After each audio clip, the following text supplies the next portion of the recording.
Hello and welcome to another Damon 212 VC review. Today I'm going to take a look at Super Mario RPG Legend of the Seven Stars, which if you've never played it before, and in case you haven't guessed by the RPG fact, it's an RPG. Also, seeing as I always get asked this question from a Hanabi game, what the blue box is just basically says that it's only playable in 60Hz, so there you go then. So at the start you basically get a cutscene that you can skip if you want to before going on to create your save file for the first time. Here you can just choose between stereo and mono sound. There's nothing else that will actually do. You just basically go to new game, go on one of the files, enter a name, then start it. So I'm actually going to go into a file where I'm a little later on into the game, just simply because there's loads of story and like training type fight type things at the start that I want to be able to skip. So basically I might as well start off by saying what this is. This is a save point, you just jump on it and then save. So that's happening. Whole point is you have to go around fighting enemies and the likes, fighting bosses, collecting stars and then killing people to get to the end of the game. That's basically the whole point of this RPG. There's quite a lot of things you can do though to help you out. You can go around talking to people, sometimes they'll give you items, you just basically push E on them to talk. You can go around doing side quests if you want for items. There's this here with the start, not only where you get your save point, you can go in and actually sleep up for the night, rest up, so it heals you and like recharges your flower points and stuff. It's basically the equivalent of an inn, because I suppose really it is an inn. There's item shops where you can go to, you can talk to people and the likes. This here is actually one of the side quests I've had to do. I had to collect a frog coin, which will be collecting quite a lot of them, to gain an item for for Mallow's granddad. So that's about that then. But basically you go into the shops and talk to people and the likes, and you can buy, well, you can buy things like mushrooms, which basically help you out by giving you more energy. They recover 30 HP. You can buy honey syrup, which gives you flower points. You can buy shirts and stuff like that, and accessories that basically power up your character. You can also go into blacksmith type things and buy weapons for your characters. I've actually got the hammer for Mario, so I think it's about time to shut up talking about all the technical stuff like that and actually go in to show you one of the fights. So I'm just going to find something to fight now so I can show you how the fight system works, because it's a bit of a unique way for this one, and it's quite a good one as well. I quite like how it's done, but it does take a little while to get used to. Basically 4 different buttons, and you have to keep pushing that button to do that like effect. So X is your items, and then you don't push A to choose it, you push X again, and then you, like for example if I was using the mushroom, I'd choose who I'd want to use it on. So that's about that then. B is basically your defense and run away things. Y is where you use specials, and the specials are quite cool because for example this one here, you have to actually bash the Y button to constantly like power it up and the likes. So it's the same as Paper Mario if you've ever played it, because that had some action commands as well.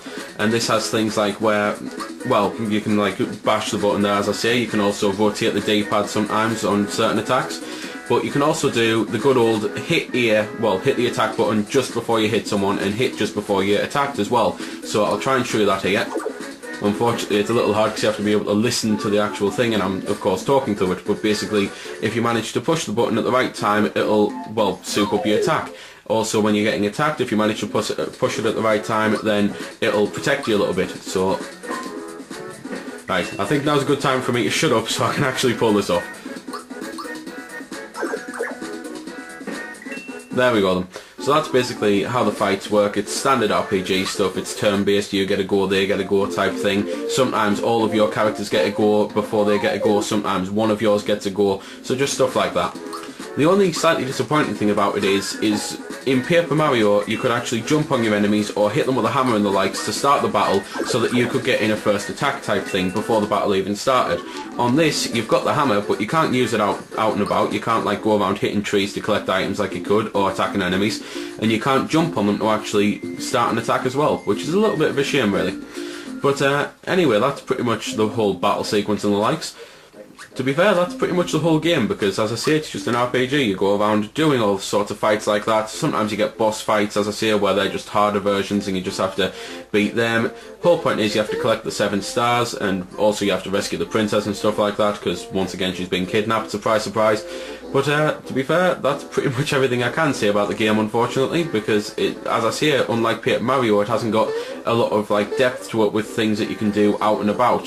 It's not a bad game or anything. I think it's a fantastic game, and obviously it's the first time it's actually came out over in Europe, so I'm especially chuffed about that, because I've finally been able to play it.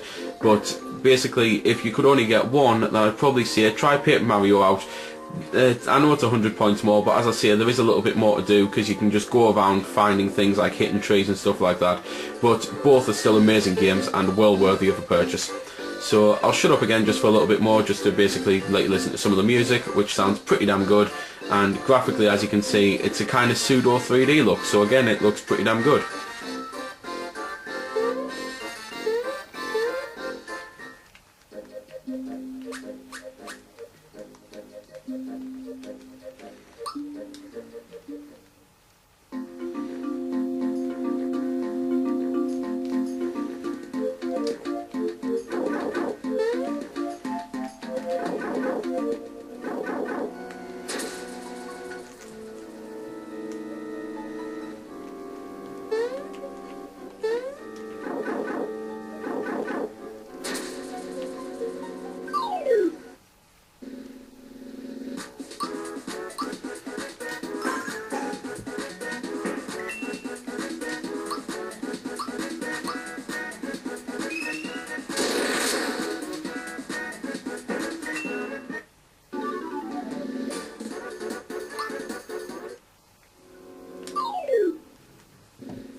So there we go, that was a bit of the music and also a couple of fights just to show you a bit more about what you do basically, just in case you're a bit unsure.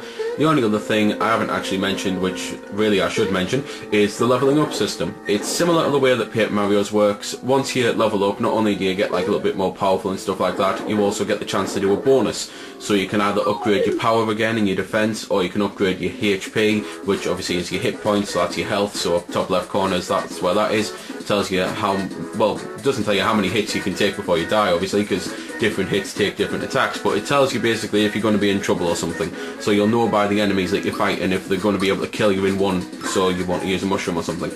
And you can also upgrade your magic attack and magic defense. So that's basically for when you do attacks like these. You can obviously upgrade how powerful they are, and for if you get attacked by attacks like these, how much you can take before you die. So that's pretty much everything there is to say about the game. If you've enjoyed this review, then please subscribe to my videos. There'll be plenty more on the way. And this has been Demon212, signing off.